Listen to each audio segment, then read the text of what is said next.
How have you approached training camp this year? I mean, as far as your role and like what do you think your chances are, maybe like moving up to or anything like that? I mean, how do you approach it? Yeah, I think for me, it's just improving every day. I went over goals with some of the coaches before training camp, and really the biggest goal for me was prove to my teammates, the coaches, and everybody that I'm somebody that they can rely on whenever they need me to. So I'm just trying to prove that every day in how I work and how I play, and just my connection with the guys on the team. We have a lot of great guys that love to compete, and so I'm just trying to get better every day. Initially, getting adjusted initially to an offense, how much has changed in the offseason for you? Yeah, there's been a decent amount that has changed. So a lot more time just in the QB room, just studying plays and getting the insides and outs. I feel like the thing that separates good players and great players are the little details of when it's this coverage, you're going to stem inside a couple of yards, and we know it's a game of inches. So when you can, when you know those things, and when Nuss says when then you can go out and rip it and have more confidence in yourself. I feel like a player always plays a lot better when things just happen, by second nature, and you're not thinking and like having so many things that you have to process. You can just go out. You've seen it. You've ran through it in your mind so many times. You just go out and perform and play. You have new faces, coaches and players in the QB room. How is it different?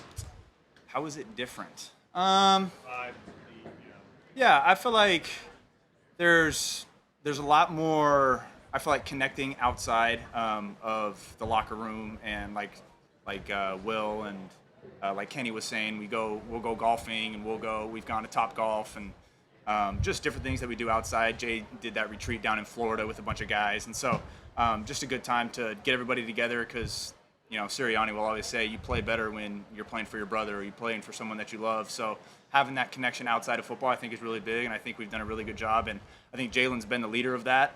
I feel like that's one huge step that he's had from last year, is really trying to get to know guys outside of football and really have that close relationship with them. And so props to him for making that effort. What do you feel like your role is when you're not on the field? What do you feel like you can do to help this team? Yeah, I think be another set of eyes for Jalen. When he comes out, Jalen is very knowledgeable of the game, and he wants to ask questions. He wants to improve and know how he can do better. So he might be like, what was the nickel's leverage on that, or what did they see post snap because my eyes were to the left. And so just being able to give those answers to him, and so he can go out there and play fast and have all the answers when he goes back out there. Going back to your last year when you were going into your first preseason game in Baltimore, also you were playing this time. Like, how far do you see yourself advancing from that point to where you are now? Yeah, I feel a lot more confident just in the system, just having one more year under my belt, just knowing, kind of what to expect, what's going to happen, kind of going back to playing, just having things come naturally. I feel like I can just go out there and think less and play a little more naturally. So I'm confident and excited to go out there and prove that and show that. You mentioned that. From Kenny Pickett. Sorry? What have you learned from Kenny Pickett? Yeah, Kenny's a great dude. I mean, as you can tell, he's one of those guys that's really easy to get to know really quickly. He's a student of the game. Obviously, I knew a little bit more of the offense, but then with all the different changes, we've been in the room talking to each other. Hey, what do you think about this? How would you read this? What have you done in the past? And how can we kind of merge that into offense now? And so just having those conversations back and forth, and how we can be on the same page as a quarterback room and grow and progress. You mentioned being a second. Go ahead. I'm sorry, somewhat off topic. What's the significance of the Brazil game for you, and what role is Brazil playing in your life? Yeah. So for those of you that don't know, I served 2 missions down in Brazil. I lived in São Paulo for about a month, and then I lived in Curitiba, the state of Paraná, for 2 years. So I was really excited when I found out that the NFL was just having a game in Brazil, and then I found out that it was going to be the Eagles. So I was obviously pretty excited about that. I've been doing interviews in Portuguese. Just really excited to go back. I've been hitting up a bunch of my friends. I know some people that are going to try to come to the game. And so it means a lot. I'm excited for the guys to kind of be around that culture and just things like that. It was funny, last year in the Kansas City game, it came out that we were talking about me living in Brazil, and AJ was just asking me different, like, how do you say this in Portuguese or this? And it was just funny to try to hear him pronunciate different things. So it'll be fun for the whole team to kind of experience the culture. It's an amazing culture. And so I'm really excited for everyone to kind of dip into that. How do you think they'll embrace the NFL?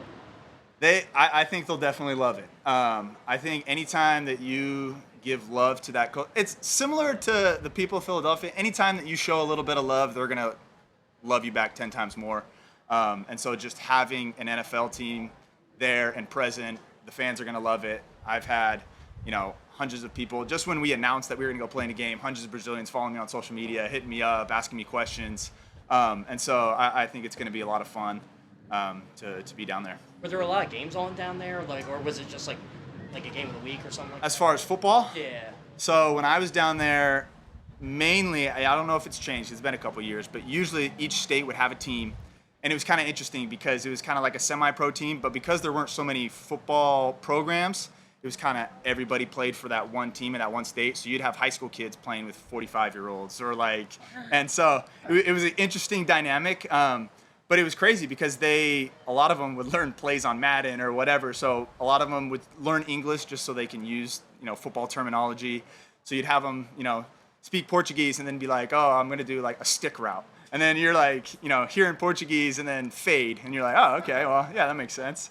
So yeah, it's really interesting and just I'm excited to go back. I remember them like, draw up a play that you would do against cover 2 or whatever. And so I'm really close to the Curitiba Crocodiles. When I was down there, I was able to go to a couple of their practices and talk with them. And so a lot of their players have reached out and are excited to go to the game and have an NFL game in Brazil. What's the must-do thing, the must-do food that you're like when the guys are asking you about it? Because Brazilian food is so good. Like there's amazing. What is it that you're like, we got to do this, we got to try this? That's a good question.